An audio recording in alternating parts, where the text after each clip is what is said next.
Assalamualaikum warahmatullahi wabarakatuh. Bertemu lagi di channel YouTube saya. Kali ini kita akan membahas tentang teks deskripsi. Materi teks deskripsi itu dijelaskan di kelas 7 SMP. Kita langsung aja ke pengertian teks deskripsi. Teks deskripsi adalah sebuah paragraf di mana gagasan utamanya disampaikan dengan cara menggambarkan secara jelas objek, tempat, atau peristiwa yang sedang menjadi topik kepada pembaca. Selanjutnya, ciri-ciri teks deskripsi. Ciri-ciri teks deskripsi yaitu menjabarkan atau menggambarkan suatu objek seperti benda, tempat, atau suasana tertentu. Yang kedua, melibatkan panca indera, penglihatan, pendengaran, pengecapan, penciuman, dan perabaan. Yang ketiga, memaparkan secara fisik dan sifat objek tertentu seperti ukuran, bentuk, warna, dan kepribadian secara jelas dan terperinci. Dan yang keempat, banyak ditemukan kata-kata atau frasa yang bermakna kata, sifat, atau keadaan. Tujuan teks deskripsi yaitu supaya orang yang membacanya dapat seolah-olah melihat sendiri benda atau objek yang diceritakan tersebut. Paragraf deskripsi memakai pola subjektif bila ditambahkan opini atau kesan pada sebuah objek yang dijelaskan tersebut. Struktur teks deskripsi yaitu ada identifikasi, yaitu pada bagian ini berisikan penentuan dari identitas seseorang, benda, atau objek lainnya.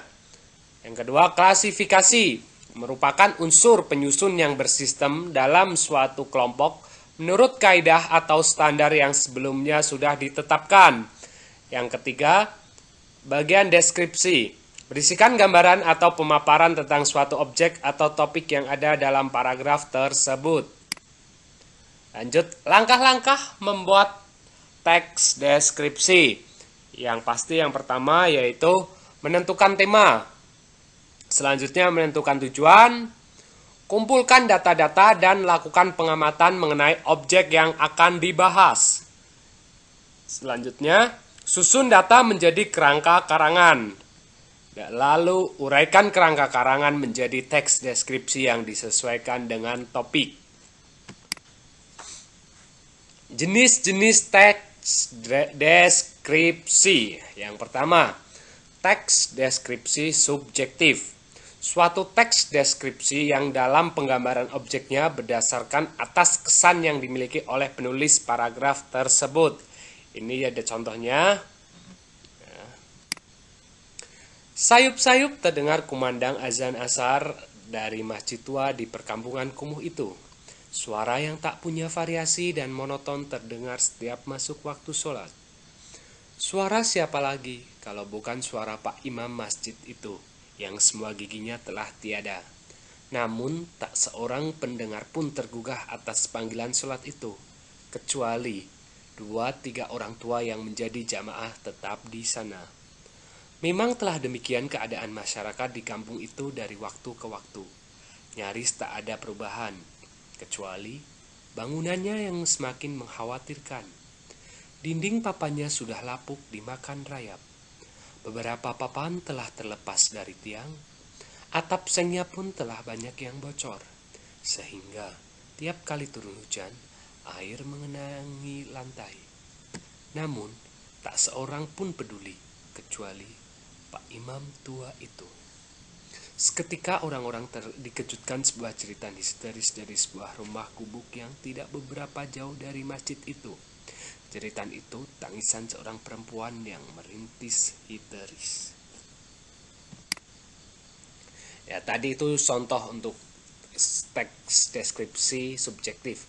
Selanjutnya ini yaitu yang kedua, teks deskripsi spatial. Dalam teks deskripsi ini, objek yang dijelaskan berdasarkan ruang dan waktu, berupa benda, tempat, ruang, dan lain sebagainya. Contohnya seperti ini. Pada malam hari, pemandangan rumah terlihat eksotis, apalagi dengan cahaya lampu yang memantul dari seluruh penjuru rumah. Dari luar bangunan itu terlihat indah, mampu memberikan kehangatan bagi siapa saja yang memandangnya. Lampu-lampu taman-taman yang bersinar menambah kesan eksotis yang telah ada. Begitu hangat, begitu indah.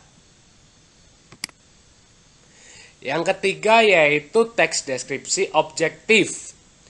Menjelaskan mengenai objek yang digambarkan apa adanya berdasarkan keadaan objek yang sebenarnya. Sehingga pembaca bisa membayangkan keadaan tanpa ada penambahan opini dari penulis itu sendiri. Ini contohnya. Candi Borobudur adalah sebuah situs purbakala peninggalan kerajaan Buddha di Indonesia. Candi ini terletak di Borobudur, Magelang, Jawa Tengah, Indonesia. Candi yang berbentuk stupa ini dibangun pada masa pemerintahan Wangsa Sailendra yang merupakan penganut Buddha Mahayana sekitar tahun 800 Masehi. Candi ini terdiri dari 6 teras berbentuk bujur sangkar yang terdapat 3 pelataran melingkar di atasnya. Dinding-dinding di candi ini dihiasi oleh 2.672 panel relief dan 504 arca Buddha. Stupa utama candi ini terletak di tengah-tengah bangunan dan dikelilingi oleh 3 barisan stupa yang melingkar dan berjumlah 72 stupa. Stupa-stupa tersebut berlubang yang di dalamnya terdapat arca Buddha yang sedang duduk bersila dalam posisi terarai sempurna. Selanjutnya, kaidah kebahasaan dalam teks deskripsi. Yang pertama, menggunakan kata benda sesuai topik yang dideskripsikan. Menggunakan frasa yang mengandung kata benda. Contohnya yaitu, beliau adalah seorang kepala sekolah yang rendah hati, dan lain-lain. Mengandung kata sifat yang bersifat menggambarkan. Mengandung kata kerja transitif untuk memberikan informasi subjek seperti siswa itu mengenakan seragam putih biru. Mengandung kata kerja dengan tujuan mengungkapkan pandangan pribadi penulis mengenai subjek. Mengandung kata keterangan untuk memberikan informasi tambahan mengenai objek seperti dengan cepat, di rumah, dan lain-lain. Nah, ketika tadi kalian sudah mengikuti materi pembelajaran teks deskripsi, coba deskripsikan gambar berikut. Ayo, dengan menggunakan 4 kalimat saja. Jadi biar satu paragraf itu tercukupi untuk syarat menjadi suatu paragraf. Cukup sekian dari saya.